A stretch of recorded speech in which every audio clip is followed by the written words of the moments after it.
नमस्कार दोस्तों। आशा करते हैं आप लोग अच्छे होंगे, मस्त होंगे। दोस्तों, मेरा नाम शिवम उपाध्याय है। मैं पिछले साल जो एफसीआई की वैकेंसी आई थी उसमें मेरा चयन AG3 टेक्निकल के पद पर हुआ था। दोस्तों, मैं यह वीडियो अपने उन साथियों के लिए बना रहा हूँ जो एफसीआई की आने वाली वैकेंसी की तैयारी कर रहे हैं।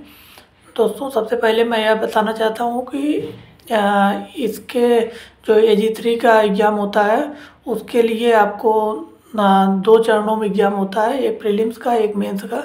प्रीलिम्स में आपको math, English, reasoning, GK, GS देखने को करने को मिलती है, और मेंस में आप लोगों को math, English, reasoning, GK, GS रहता है। और आप जिस स्ट्रीम से ग्रेजुएशन किए रहते हैं वो आपको एक एग्ज़ाम उसका होता है, तो पेपर 2 के रूप में।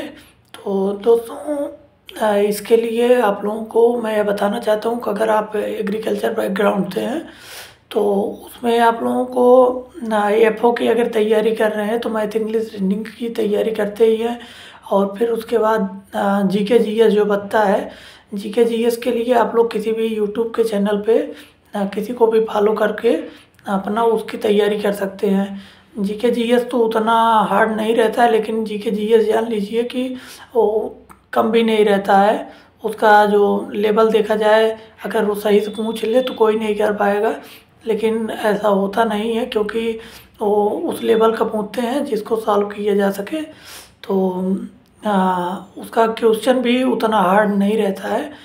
और दोस्तों, अगर मेंस की बात की जाए तो मेंस के लिए आप लोग अगर अपना सब्जेक्ट ग्रेजुएशन जिससे कर रहे हैं, जैसे एग्रीकल्चर से कर रहे हैं, उसको सही से हर सेमेस्टर वाइज तैयारी किए हैं, पढ़े हैं, तो आपको आगे चल के कोई इसके लिए अलग से तैयारी नहीं करनी पड़ेगी। आप एक अपना समरी वाला नोट बनाए होंगे, उससे आप अपनी तैयारी कर सकते हैं। 1 महीने, 2 महीने, 4 महीने में आप रिवीजन करके उस एग्ज़ाम को आराम से क्वालिफाई कर सकते हैं।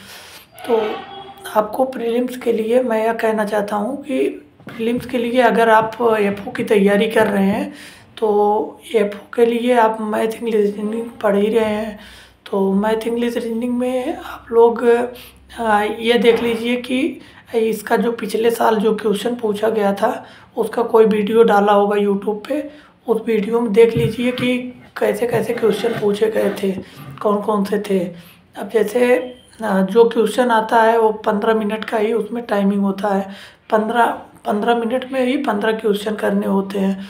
तो एग्रीकल्चर बैकग्राउंड के जो होते हैं उनके लिए एक बहुत ही कठिन सा रहता है, क्योंकि मैथ, इंग्लिश, रीजनिंग उनकी बहुत कमज़ोर होती है। अब जैसे कि पिछले कुछ सालों से एग्रीकल्चर बैकग्राउंड में हमारे जो साथी मेडिकल की तैयारी करते हैं या IIT की तैयारी करते हैं मैथ बैकग्राउंड से, वो लोग भी इसमें रुचि लेने लगे हैं। तो लोग जो आ रहे हैं वो लोग अच्छे से उधर तैयारी किए रहते हैं और इधर भी थोड़ा मेहनत कर देते हैं, तो इनका सब कुछ मेंटेन हो जाता है और अच्छे से वो लोग क्वालिफाई कर जाते हैं। मैथ और बायो वाले, एग्रीकल्चर वाले जो होते हैं वो लोग डर जाते हैं कि हमें मैथ, इंग्लिश, रीजनिंग आती ही नहीं है। लेकिन ऐसा दिमाग में नहीं सोचना है, क्योंकि दिमाग ही जो मान लेता है हम लोग वही आगे सोचने लगते हैं। दिमाग ही हमारा सबसे बड़ा दोस्त होता है और सबसे बड़ा दुश्मन। अगर दिमाग से हम लोग अपने मान लें कि हम इसको कर सकते हैं तो वो कोई कठिन कार्य नहीं है। अब जैसे हमने ही शुरुआत में जो हमारा प्रिपरेशन स्ट्रेटजी था, हमने ग्रेजुएशन का अपना पूरा हर सेमेस्टर का जो था एक एक सब्जेक्ट को अच्छे से पढ़ा और फिर आगे नोट्स भी बनाए रखे, और लास्ट में 6 महीने, 1 साल 6 महीने हमारा जो था वो रिवीजन का था। और इसके साथ हमने 3-4 घंटे मैथ, इंग्लिश, रीजनिंग के लिए दिया। तो इस प्रकार से हमारा आगे का जो तैयारी का रहा वो आसान हो गया। और ये वैकेंसी मैं मेनली एफओ की तैयारी कर रहा था, मैथ, इंग्लिश, रीजनिंग उसके लिए पढ़ा था, और जीके जीएस मैं वैसे ही नॉर्मल पढ़ता रहता हूँ।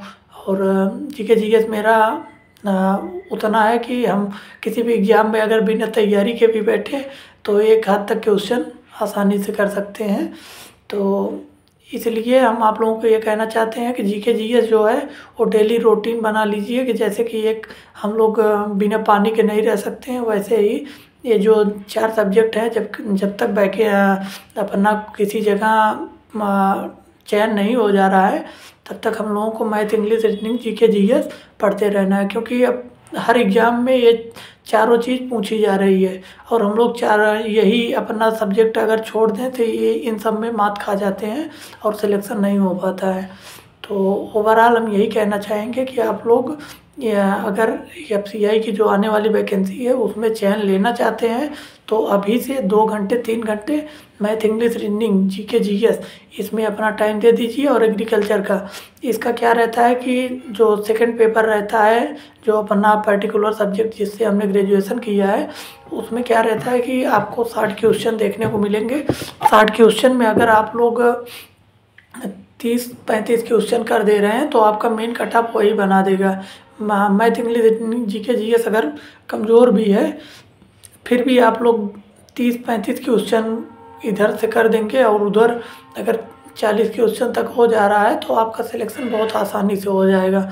अब पिछले साल की जो कट ऑफ गई थी वो 95 के समथिंग गई थी जनरल की, और 90 के लगभग गई थी ईडब्ल्यूएस की, और 85 से 90 के बीच में एससी एसटी की रही थी। तो इस हिसाब से जो वैकेंसी के मतलब 240 का मैक्सिमम मार्क है, और उसमें अगर 90 नंबर 80 नंबर मतलब 50% से कम पे भी आप लोगों का सिलेक्शन हो जा रहा है, तो उसमें देख लीजिए कंपटीशन कहाँ है। हम लोग बस वही है कि सही से तैयारी नहीं कर पाते हैं, जिस कारण से हम लोगों का सिलेक्शन नहीं हो पाता है। और इसके बुक लिस्ट की बात की जाए अगर, तो इसके बुक लिस्ट के लिए अगर आप लोग एग्रीकल्चर से हैं तो एग्रीकल्चर में आप लोग आर.के. शर्मा हो गया, निमरा सुंडा हो गया, इन सब में एंटोमोलॉजी का जो मेन पोर्शन है उसको पढ़ लीजिए। एंटोमोलॉजी से आपको 10-12 क्वेश्चन मिल जाएंगे देखने को, और फिर उसके बाद 15-16 क्वेश्चन आपको जनरल एग्रीकल्चर के रहते हैं, जिसकी तैयारी अगर आप लोग ग्रेजुएशन कर चुके हैं तो उसमें यही मान सकते हैं कि आप लोग को वो क्वेश्चन आराम से आते होंगे और अच्छे से पढ़े होंगे।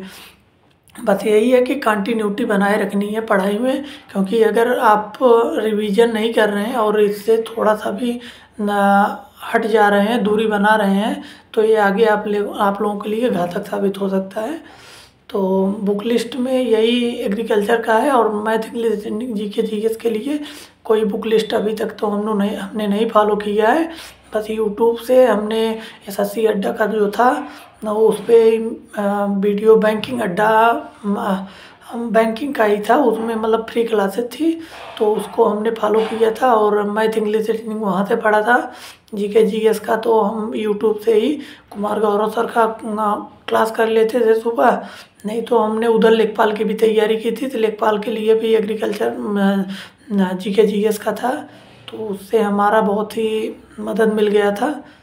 तो ओवरऑल अगर आप लोग, हम यही कहना चाहेंगे कि अगर आप लोग एफओ की तैयारी कर रहे हैं तो उधर आप लोगों को मैथ, इंग्लिश, रीजनिंग की तैयारी हो जाएगी, और जीके, जीएस आप लोगों को एक्स्ट्रा पढ़ना पड़ेगा। और एग्रीकल्चर का आप लोग अगर ग्रेजुएशन किए हैं तो आप लोगों को उतना आता ही होगा।